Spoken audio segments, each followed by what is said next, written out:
This video, we're going to talk all about 45, 45, 90 right triangles. We're going to kind of show you the templates. And then if you have a problem in your homework that looks like one of these four, hopefully we can get that tackled. You might even need to scroll across the bottom to whichever part that you need. First off though, a 45, 45, 90 is a special right triangle. There's a few others that we also will probably talk about later.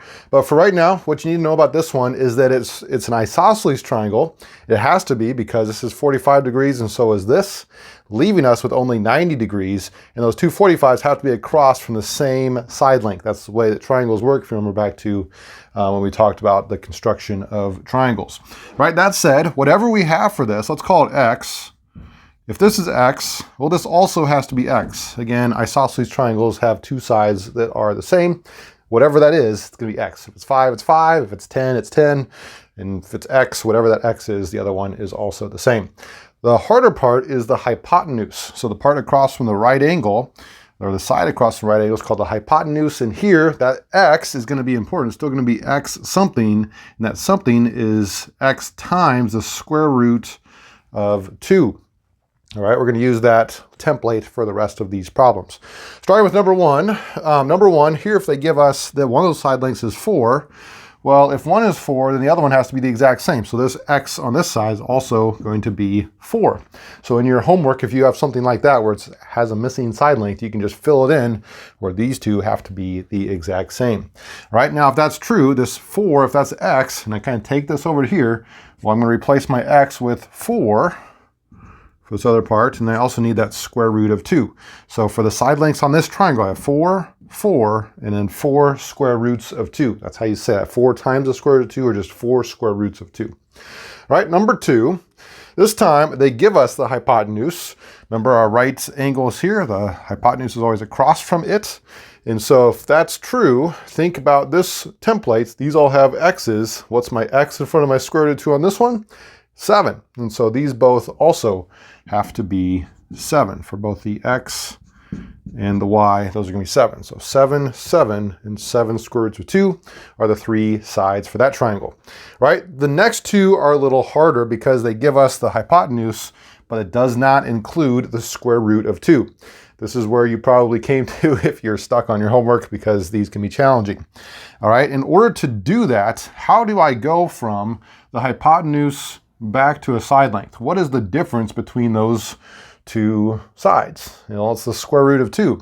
And what I really ended up doing here was I divided by the square root of 2. If I took x square root of 2, that top one, if that's what they gave me, and I divide it by the square root of 2, well, those are going to cancel, leave me with just x, which is what I have. And so we're going to do the exact same thing on this one. I'm going to take 10, and I'm going to divide it by the square root of 2 in order to get these two sides. Now, this is where some teachers differ. Some will let you just say, oh, yep, that's going to be 10 divided by the square root of 2. That's my answer. Others do what's called rationalizing the denominator. If that's your teacher, they do not let you have a square root in the denominator of your problem. So if yours doesn't do that, don't worry about it. Go to the next problem.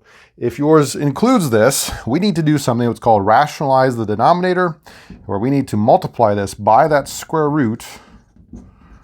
All right, and what this will do for us, if I think, remember how we multiply with fractions, if I multiply across the bottom, the square root of 2 times the square root of 2 is going to give me the square root of 4, which of course we know is just 2. All right, now if I multiply across the top, these are going to stay just next to each other because one's on the outside, one's on the inside of that square root. I cannot combine those any other way. So I have to leave this as 10 square roots of 2 over 2.